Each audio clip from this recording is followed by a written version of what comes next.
Sometimes, love blinds us to the truth, even when it's staring us right in the face. That was my mistake, loving her too much to see what was really happening. The scene opens with Michael sitting on the edge of their neatly made bed, holding a framed photo of himself and Laura from their wedding day.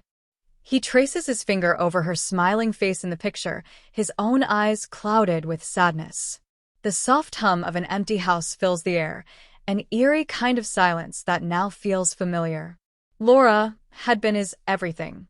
For 8 years, Michael built a life around her, working overtime shifts to save for their dream house, surprising her with thoughtful gifts, and planning romantic getaways. She was his partner, his world. But lately, something had changed. Michael noticed it first in the little things. She started coming home late from work, brushing off his concern with a breezy, "It's just a busy season." Her laughter, once so effortless, now felt forced. Even the way she kissed him, quick and distracted, was different. One night, Michael planned a quiet dinner. He lit candles, set the table with their favorite dishes, and waited for her to come home. Hours ticked by. The food grew cold, and so did his optimism. When Laura finally walked through the door, she looked surprised, almost irritated, at the effort he'd made. "Oh, you shouldn't have. I ate with some coworkers." "Sorry, babe." She gave him a peck on the cheek, avoiding his eyes as she breezed past him into the bedroom. Michael stood frozen, the weight of her indifference pressing down on him. The next morning he tried to shake off the feeling. He convinced himself it was just work stress. But then came the locked phone. Laura, who had always left her phone lying around without a second thought, now clutched it like a lifeline. "Who are you texting?" Michael asked casually one evening as they sat on the couch. Laura flinched, her fingers quickly swiping the screen. "Just Sarah. You know, from work." Her smile didn't reach her eyes, and she excused herself moments later, claiming she needed to finish some emails. Michael's suspicions grew. He started noticing patterns, nights when she'd dress up more than usual for work events, a faint but unfamiliar cologne lingering on her clothes, and a newfound interest in her appearance. One day, while cleaning out the car, Michael found a receipt tucked into the passenger seat, a dinner for two at an upscale restaurant he'd never been to with her. His stomach churned, but he said nothing. Maybe I'm imagining things, Michael thought. But the doubts wouldn't let him rest. Later that week, Laura's behavior became even more erratic. She began stepping outside to take phone calls, whispering into the receiver and glancing over her shoulder. One night, while Laura was in the shower, Michael heard her phone buzz on the nightstand. The screen lit up with a message. "I can't stop thinking about you. Same time tomorrow." Michael's blood ran cold. His hands shook as he stared at the text, his mind racing. He didn't recognize the number, but the implication was clear. He placed the phone back carefully, his heart pounding. Laura emerged moments later, towel wrapped around her, smiling as though nothing had happened. Michael forced himself to smile back, swallowing the storm brewing inside him. "Denial is a powerful thing," Michael narrates, his voice laced with bitterness. "Even then, I tried to convince myself I was wrong. But deep down, I already knew." The breaking point came a week later. Laura was heading out for another work meeting. She kissed him goodbye, but Michael didn't respond. As her car pulled out of the driveway, he sat in silence for a long time. Then, almost instinctively, he reached for his laptop. Typing "private investigator" into the search bar, he hesitated for a moment before clicking on a name. The voice on the other end was calm, professional. "How can I help you?" Michael's voice cracked as he spoke. "I need to know if my wife is cheating on me." As the call ended, Michael sat back in his chair, staring blankly at the screen. For the first time, he allowed himself to imagine the possibility. Laura, the woman he adored, in the arms of another man. "I wasn't ready for the truth," he narrates. "But I knew I couldn't live with the lies anymore." The screen fades to black, leaving the audience gripped with anticipation. What will Michael discover? Who is Laura's mystery man? The story is just beginning. Every decision has a ripple effect. I thought I was chasing happiness, but what I found was regret. The screen opens with Laura sitting at her office desk, her eyes darting nervously to the clock. She types an email absent-mindedly, her thoughts clearly elsewhere. Her phone buzzes, and her lips curl into a small, secretive smile. The message is from James, her boss. Lunch today? I can't stop thinking about you. Laura quickly deletes the message, looking over her shoulder to ensure no one is watching. She grabs her coat and heads out, leaving behind the mundane office chaos for something that feels exciting and forbidden. Sitting across from James at an upscale restaurant, Laura feels a rush she hasn't felt in years. He's charming, confident, and everything she thinks Michael isn't. James leans in, his voice smooth. You deserve so much more, Laura. Someone who sees you for the amazing woman you are. She blushes, sipping her wine. Michael's a good man. It's just, I don't know. Things feel stagnant. James smiles knowingly. Life's too short to settle. For Laura, these moments feel like an escape from her routine. Michael, with his dependable love and steady life, now feels like a distant part of her past. She convinces herself that this is what she's been missing, a spark, passion, excitement. But cracks begin to show in her illusion.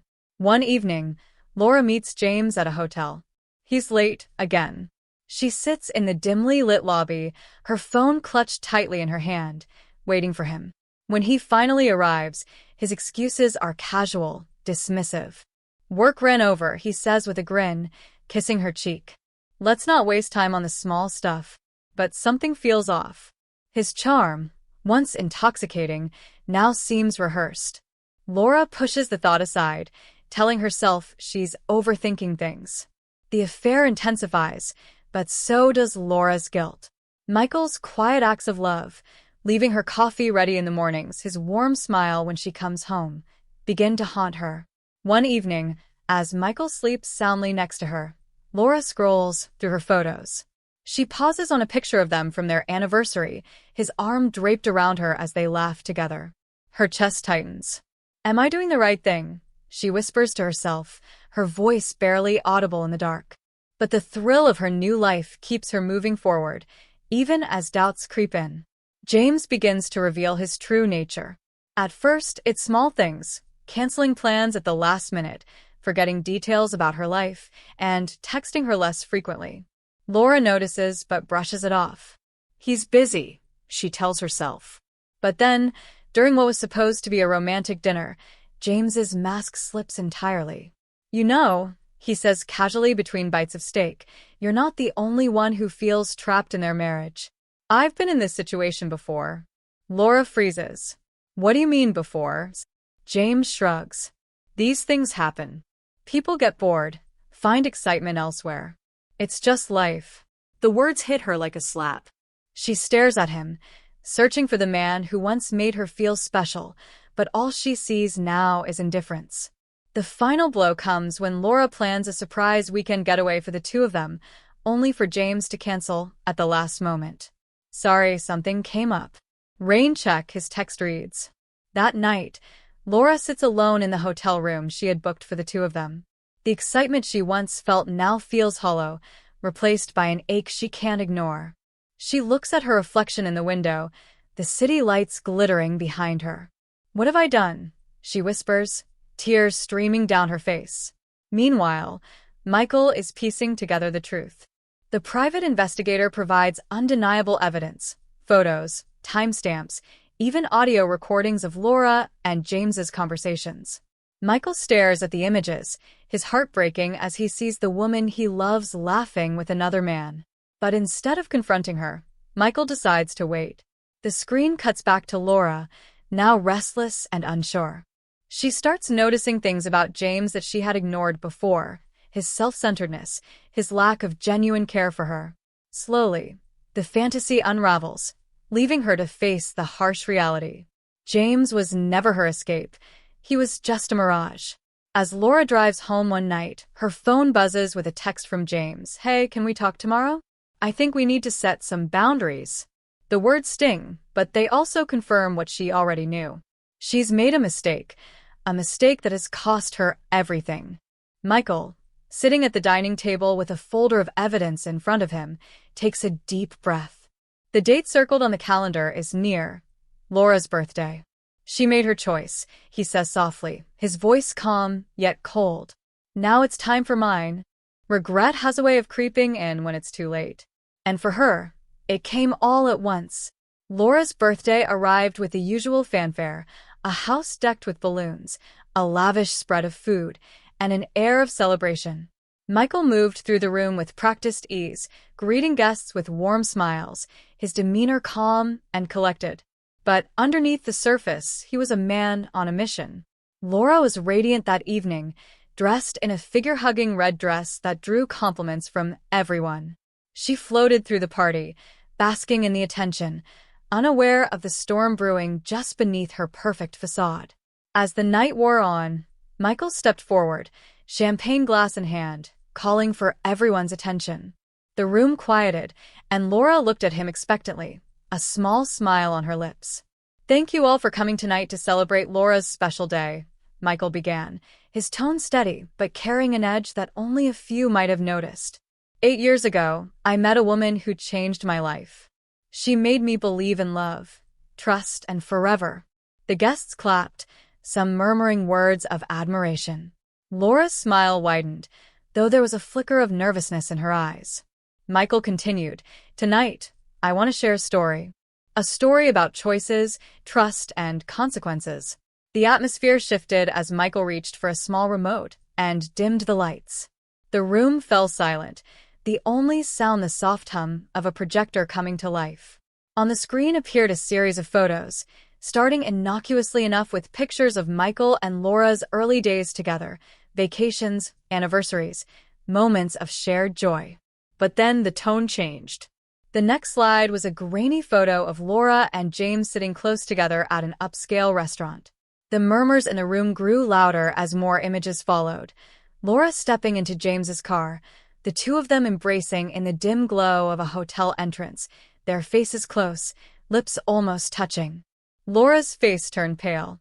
She stood frozen, unable to look away as the evidence played out in front of her closest friends and family. "Laura," Michael said, his voice calm but icy, "do you remember this night? Or this one? How about the weekend? You said you were at a work retreat." She stammered, her words tumbling over themselves. "Michael, I can explain. It's not what it looks like." But Michael held up a hand, silencing her. "It's exactly what it looks like. You made your choice, Laura.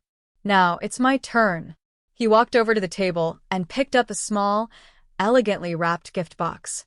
Handing it to her, he said, "Happy birthday. Open it." Laura's hands trembled as she untied the ribbon and lifted the lid. Inside were neatly folded divorce papers and a handwritten note. "You chose him. Now I'm choosing me." The room erupted into chaos. Gasps, whispers, and even a few quiet cheers filled the space as Laura stared at the papers, her eyes welling with tears. "Michael, please," she begged, her voice cracking. "I made a mistake. I was stupid, selfish. I love you." Michael's expression softened for just a moment, a flicker of the man who once adored her. But it was gone as quickly as it came. "You love me? You had a funny way of showing it," he replied, his tone cutting. "I spent years giving you everything, Laura. And when you had the chance to make a choice, you chose him." As if on cue, the doorbell rang. Michael smirked, turning to the crowd. "Oh, and it seems our final guest has arrived."